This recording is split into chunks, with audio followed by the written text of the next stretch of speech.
If you go through Nepal's cricketing journey, for me, I spent almost 2 decades captaining Nepal from Division 5 to becoming an ODI country, and now when we look back at the timeline of where Nepal cricket's reached, it's almost impossible to think of the fact that there is no stopping of where we are heading towards, but at the same time it's very, very important for us to understand that there's a way of how we want to move ahead. To everybody present here, where we have played with, against, and we're working for the betterment of the game, the Festival of the Himalayas, the Nepal Premier League last year was phenomenal in every sense. Why? Because it has now captured the imagination, not just everybody inside of Nepal, but people from outside of Nepal as well. Our cricketing history says that we played 2 World Cups now. We played the Asia Cup, obviously our women's under-19 team recently playing the World Cup. Even in the Asia Cup we managed to beat Pakistan. And of course last year in 2024 we lost by 1 run to South Africa. And the 8,000 Nepalese at the Dallas Cricket Stadium showed what Nepal cricket and what its strengths are all about. The NPL last year, I think we put in a lot of effort. We had 8 franchises with all of our local investors investing into the game. We had some of the biggest stars that are there available to come and play.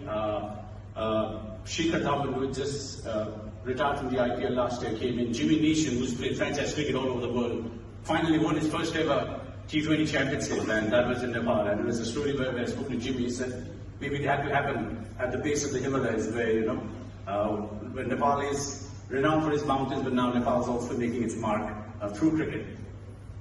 We had Mr. Brian Charles Lara, who was there. I think he made a huge impact. We had almost all of our former prime ministers, and everybody coming to the cricket grounds. We had some of the most passionate cricket fans in the world.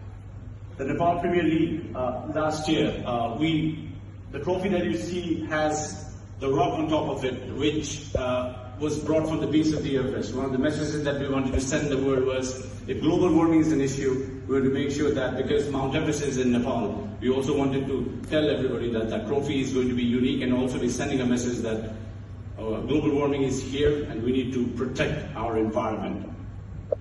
The biggest aspect where we partnered up with some of the biggest game makers, game changers. It took a lot of effort for our generation from Division 5 to climb up the ladder to reach ODI status, and it's only growing forward. Why? Because the kind of anticipation that we have seen, that we now want to envision ourselves of becoming a test playing country. How that is going to happen? We have the fans, we have the support of the government. For the very first time after the inception of the NPL, the government actually doubled the budget for sports, and all of the local influences that are there, part of the Nepal Premier League, and everybody around. The fan base was something else.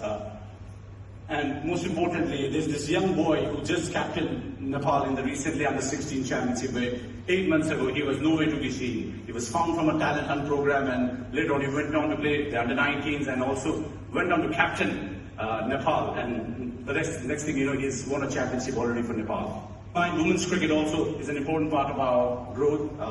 For you to become a full-fledged nation, there are certain criteria that needs to be filled. Women's cricket is something that we have prioritized from this year. There's a lot of engagement. We have recently qualified for our first ever global qualifiers, and I just feel there's no looking back from here for women's cricket as well. And of course, the Prime Minister and the government are currently putting in a lot of money to build our very own first ever flood-lit stadium. There's money being put in, there's investment from local. As you see, the vision ahead is obviously we want to keep pushing ourselves. We also introduced red ball cricket into our structure. I know red ball cricket is not talked about, but last year in our domestic cricket we managed to get the top 4 teams from our premier domestic tournament to play the red ball format. Franchise cricket will give you money, but if you're thinking about growing the game, I think red ball cricket is something that we really need to focus on. Nepal is ready for the big stage. As a former cricketer now, having got this opportunity to lead Nepal cricket, there are so many stories around what we have achieved.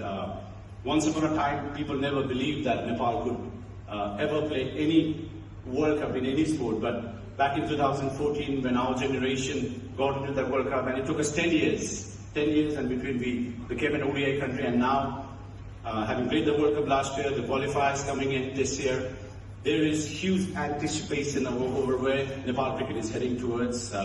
We have support from everybody, we have support from the ICC, and we just hope we can keep growing on this momentum.